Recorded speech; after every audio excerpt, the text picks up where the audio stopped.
I became interested in a tiny house movement about 5 to 6 years ago. I just started researching. I've always been interested in like van life and living abroad and just alternative living situations. And I just fell in love with the tiny house movement. After my children moved out, I decided to live in a tiny home. The dimensions of my home are 15 feet by 40 feet, and that includes my porches. Without my porches, it's 15 by 26 feet.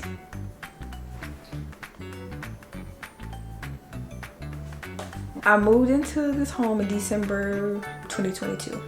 Our park model tiny home is classified as a RV, which means that you get the RVIA certification. You can, well, you're supposed to be able to put it into into RV parks, but it just depends on the RV park. I chose a park model because I knew I wasn't going to be driving around with my tiny home. I knew that I wouldn't move it more than once or twice. When I move it again, that'll be its permanent position. I like that the park model homes are wider. I don't like the 8.5 feet because I don't want to be squishing through my house. Park model homes are usually wider than tiny homes on wheels because you have to have a special permit to transport them. With tiny homes on wheels, most of them are 8.5 feet wide, and that makes them street legal. You can tow them with your car or your truck, but with the park model home you have to have a special permit to tow it, and the vast majority of the time it's between 11 feet and 15 feet wide. It's just way smaller. My lease was about to be up in the house that I lived in. I lived in a 3-story house in the Dallas area, and the rent was going up. When I went to find a smaller apartment or a smaller house, the prices were like $2,000 or $3,000 in the area that I was living in, and I was like, I can put this towards my own house. And then I was like, well, now I can get my tiny house because I don't have my kids here. I had about 4 months till my lease was up. So I explored my options. So, of what was the quickest way I can get the top quality that I wanted. And I went over to the builder the dealer that I had. I had visited tiny homes, all over the years, and I knew the prices and I knew the quality of the builder that I ultimately chose. So I ended up going over there, and they had me in my home they actually had me in my home 2 months faster than I was expecting, because I was expecting to have to live with a friend for a month. And I ended up getting my house November 30th. They brought me my house November 30th. I wasn't supposed to get it to the end of January. I was like, yeah, this is the time to get my tiny house. So I bit the bullet and went ahead and got financed, and now I'm here. It's about 10-12 minutes from here. Walmart is very good for everything you need. That's quick. We also have another one. We actually have 2 in about 10 to 12 minutes distance. In addition to the Walmarts, we have all the regular fast food, McDonald's, Burger King. They don't have no Chick-fil-A here, so you gotta go over to the other city. You have to go over to one of the mid-sized cities that is about 20 minutes away in both directions. But if you need to get something to eat, I don't have to travel far. I choose to travel far because I want better food. If I need something real quick, I always have Walmart. And then there's always Amazon. Again, the major downside of town and living for me is being so far away from the city, or being so far away from my job. I think that was the biggest adjustment for me, because I was a brand new empty nester, and at first it was like, oh, I don't have to be bothered with no kids. I ain't got to worry about who at school. I don't have to worry about who ate. And at first it was like, I'm living my best life. And then it kind of got to be really isolating. It was like, have I talked to anybody in 2 days? Like, I hadn't heard my own voice on the weekend when I wasn't talking at my job. I'm a very introverted person, so I like to be alone, but it got to be really isolating. I was like, oh my God, I need people. So for me right now, because I'm so introverted, and because the friends that I had made are over an hour away, and I'm not really a social butterfly. I try to go to these events and little things they have around here. It's challenging for me because I didn't expect to be lonely, like, because I've never been a lonely person because I enjoy my own company. So I'm like, you know, it was a new feeling for me, and that I don't think that's completely directly related to tiny house living, but it is kind of indirectly, because if I was in the city that I lived in before, you know, everything, all my friends that I had made since moving here were 10 minutes away, 15 minutes away, at the most 30 minutes away. But, you know, we have to make plans, like serious plans for somebody to come over here, because it's a whole thing of coming across that bridge. So it's like, that was the biggest adjustment. That's the downside for me. I think that is the hugest downside for me. Like, other than that, I love my house. I've had a few minor issues that my builder fixed it real quick. You know, that happens when you buy any house. I've had friends who bought traditional houses who've had issues when they moved in. It's just working out the kinks. Other than getting rid of everything that I owned, which I really don't need now. I hate my closet, but that's not necessarily the baddest thing. I just need to get rid of some more stuff. So that's the biggest downfall of tiny house living for me, being so far away from everybody. I would tell my friends or anyone who wants to go tiny, do lots and lots of research. Make sure you have a good builder. Make sure you have somebody who is quick to follow up and fix problems. Make sure you talk to other people who have also bought from that builder. Most of the people I know who have issues with tiny house living, it usually comes from choosing a bad builder or choosing a builder that might be technically qualified, but they might not be a quality builder. Like, one of my neighbors, they bought a house from this company in Florida, and they've only been over here, I want to say about 6-7 weeks, and they're having to have a whole new house built. They're waiting on a new house built because, like, days after they moved here, their shower exploded and flooded everything. They had to take the wall out literally days after getting their brand new house. So, you know, of course they complained, and they had to build them a new house over this last, you know, 6 or 7 weeks, and they should be getting their new house in like 2 weeks.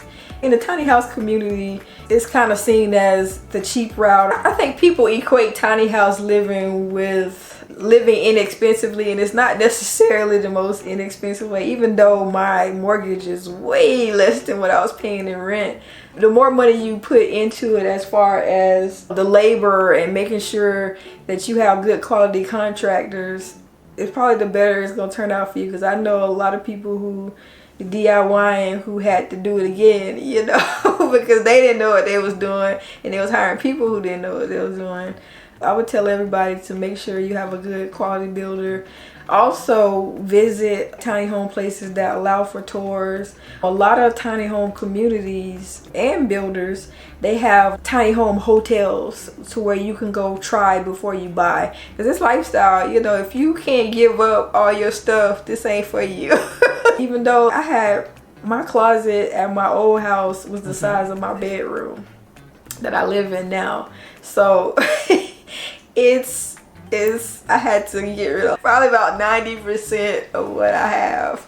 Definitely make sure you do as much research as possible, and make sure if you have the option to spend the night or stay in one before you settle on a dealer or builder, make sure that you if you can do that before, because you'll get a good feel of what it's like to live in a tiny house. When I moved in here, I couldn't come in and just stack up all the boxes. I had to literally bring in a few boxes at a time and then put the stuff away. You know how when you move before, you just come, you stack everything up and you come back to it whenever. I couldn't do that. Like, it was literally stuff on my porch. I have a neighbor, she still has stuff sitting on her porch right now because she's still trying to figure out where she want to put it. And I had to do that too when I moved here. I was like, okay, I immediately need to figure out where this stuff is gonna be because I can't bring in more stuff until I figure this out. So yeah, that's that's something also to think about. I absolutely love my tiny house. I love the quality of it. I would do this again in a heartbeat. As far as the features of the home, because you know when you go and you check out the models and you look at it, but until you lived in it, you're like, I should have put the door over here. My one deal breaker was I had to absolutely have a downstairs bedroom, and I had to have my king size bed. I would not choose a model that couldn't fit my king size bed. So I was not gonna compromise on that at all, and I was not finna sleep in the loft because my knees bad. And I'm not gonna keep going up and down the stairs. This is a very good decision for me. Only thing that I would probably do differently is I would spend a little bit more time like planning stuff. Like I wish I had put my entrances to my porches on the side instead of the front and the back. I'm getting ready after we get all this stuff taken care of with the gutters. I'm gonna put out some landscaping in the paveway. I look forward to moving on my own land where I have a little bit more free, because this thing will be paid off at 5 years at most, and then I don't have to spend 40 hours a week working in corporate America. This is how I achieve financial freedom. I just would like to encourage more people of color to consider tiny house living. It's not as bad as you think it is. I went to a new community gathering in this area Sunday with people I had never met, and they were trying to see what neighborhood everybody lived in, and I told them that I lived down here, and of course everybody was fascinated. I could never live in a tiny house. So I directed them to my YouTube channel, and they was like, oh, I could probably live in that. I was like, people have their mind set on one particular thing of what they saw on, you know, HGTV or whatever, but they don't do any research beyond that, you know. Or I get the people who think that just because you move in a tiny house, it's supposed to cost $20,000 or $30,000, and I was like, yeah, maybe 10 years ago. And I was like, the more you have somebody else do, the more you're gonna pay, because you gotta pay those people for their labors. And then I happened to buy my house when the cost of wood skyrocketed. So you have to pay extra for that lumber and all of that other stuff. So it's the people, when they hear how much my house costs, I've been told more than one time, oh, you got ripped off. I was like, oh, well, my $800 mortgage is, you know, is way better than that almost $2,000, $3,000 I was paying. So yeah, I didn't get ripped off because I can pay this in my sleep. So I would tell people of color to do it because it can lead to more land ownership. We have something to leave behind to our children. Even if you live in a tiny house when your children are smaller and you want to upsize when they get, you know, older or whatever, you can end up giving that house to your child, or either making them a tiny house on your land. I think land is where that I encourage people to buy their own land. I really feel like it's a way to financial independence that a lot of people of color might not think about. I think we kind of been programmed that we need more. I need a bigger house. I need a better car. I need this and that. But they don't understand with the smaller payments and the paying your house off faster leads to earlier retirement. It leads to, you know, being able to travel. If you're less focused on maintaining this huge house, you can live more. You know, even maintaining a small house is a challenge, but just imagine maintaining this 2,000 and 3,000 square foot home, and it's always something broke, always. People don't understand the financial aspect of it and how it can lead to early retirement. Like, you don't have to work until you're 65 years old, because just imagine your biggest bill is usually your house. So if your house is paid off in 5-10 years, then why you got to work for somebody you don't want to work for another 20-30 years? You know, And I understand that you kind of get addicted to the paycheck, but it's like I'm working. Corporate America got about another 7 years out of me, and that's it. I'm done. Cause I'm putting my coins aside. I'm investing. I'm doing all that, and a lot of that comes because I don't have to spend another $1,000, $2,000 towards rent or towards a bigger house. I qualified for $500,000, but why would I go get a $500,000 house when it's just me? Who am I trying to impress? I don't think people see it that way. They just see, oh, I gotta give away all my stuff. Oh, I can't fit in there. Oh, you live in there with a family? Yeah, there's a whole lot of models you can live in with a family.